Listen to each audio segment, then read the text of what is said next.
श्राद्ध योग्य तिथियां, प्रत्येक तिथि का क्या परिणाम होता है, संपूर्ण जानकारी। ऊंचे में ऊंचा सबसे बढ़िया श्राद्ध पक्ष की तिथियों में होता है। हमारे पूर्वज जिस तिथि में इस संसार से गए हैं, श्राद्ध पक्ष में उसी तिथि को किया जाने वाला श्राद्ध सर्वश्रेष्ठ होता है। जिनके दिवंगत होने की तिथि याद न हो, यानी कि जिन पूर्वजों के शरीर शांत होने की तिथि याद न हो, उनके श्राद्ध के लिए अमावस्या की तिथि उपयुक्त मानी गई है। बाकी तो जिनकी जो तिथि हो श्राद्ध पक्ष में, उसी तिथि पर बुद्धिमानों को श्राद्ध करना चाहिए। वायु पुराण में वर्णन है कि जो पूनम के दिन यानी कि पूर्णमासी के दिन श्राद्ध आदि करता है, उसकी बुद्धि, पुष्टि, स्मरण शक्ति, धारणा शक्ति, पुत्र पौत्रादि एवं ऐश्वर्य की वृद्धि होती है। वह पर्व का पूर्ण फल भोगता है। इसी प्रकार प्रतिपदा पर श्राद्ध करने से धन संपत्ति के लिए होती है एवं श्राद्ध करने वाले की प्राप्त वस्तु नष्ट नहीं होती है। ऐसी वस्तु प्राप्त होती है श्राद्धकर्ता को। द्वितीया को श्राद्ध करने वाला व्यक्ति राजा होता है। उत्तम अर्थ यानी कि श्रेष्ठ धन की प्राप्ति के लिए अभिलाषी व्यक्ति को तृतीया विहित है।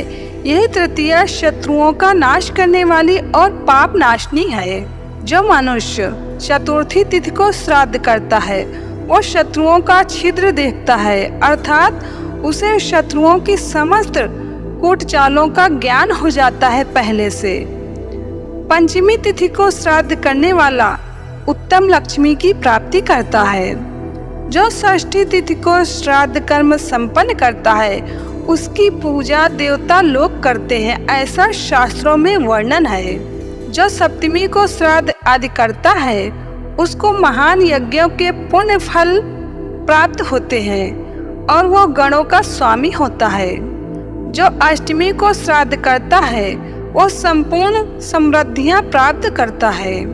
नवमी तिथि को श्राद्ध करने वाला प्रचुर ऐश्वर्य एवं मन के अनुसार अनुकूल चलने वाली स्त्री को प्राप्त करता है। दसवीं तिथि को श्राद्ध करने वाला मनुष्य की श्रेष्ठ लक्ष्मी प्राप्त करता है।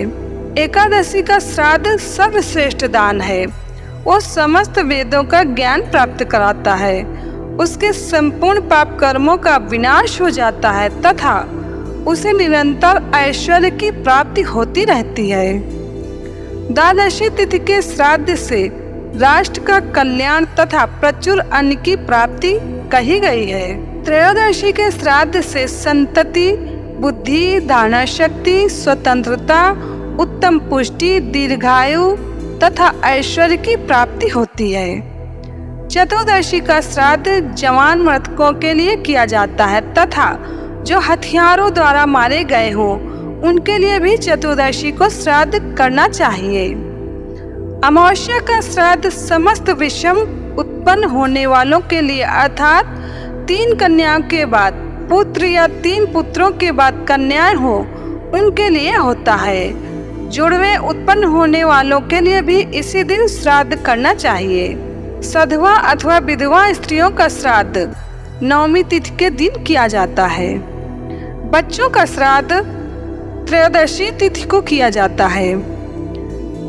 दुर्घटना में अथवा युद्ध में घायल होकर मरने वालों का श्राद्ध कृष्ण पक्ष की चतुर्दशी तिथि को किया जाता है। जो इस प्रकार श्राद्ध आदि कर्म संपन्न करते हैं, वे समस्त मनोरथों को प्राप्त करते हैं और अनंत काल तक स्वर्ग का उपभोग करते हैं। मघा नक्षत्र पितरों को अभीष्ट सिद्धि देने वाला है, अतः उक्त नक्षत्र के दिनों में किया गया श्राद्ध अक्षय कहा गया है। पितृगण उसे सर्वदा अधिक पसंद करते हैं। जो व्यक्ति अष्टकाओं में पितरों की पूजा आदि नहीं करते, उनका यह जो इन अवसरों पर श्रद्धा आदि का दान करते हैं, वे देवताओं के समीप अर्थात स्वर्गलोक को जाते हैं, और जो नहीं करते वे तिर्यक, पक्षी आदि अधम योनियों में जाते हैं। श्राद्ध कर्म चतुर्दशी के लिए वर्जित माना गया है। कहा गया है कि चतुर्दशी के दिन श्राद्ध करने से श्राद्धकर्ता को परेशानियां घेरती हैं। इसलिए चतुर्दशी पर जो पूर्वज गए हैं उनका श्राद्ध पितृपक्ष की अमावस्या यानी कि महालय अमावस्या के दिन श्राद्ध करना चाहिए।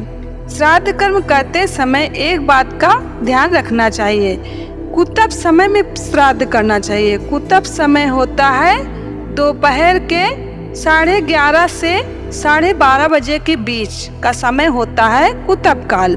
तो उस समय श्राद्ध करने से बहुत ही अच्छा होता है। श्राद्ध करते समय एक और विशेष बात का ध्यान रखना चाहिए कि कभी भी श्राद्ध रात्रि के समय श्राद्ध कर्म नहीं करना चाहिए। दोपहर में कुतप समय में ही श्राद्ध कर्म करना चाहिए, जो कि श्रेष्ठ होता है।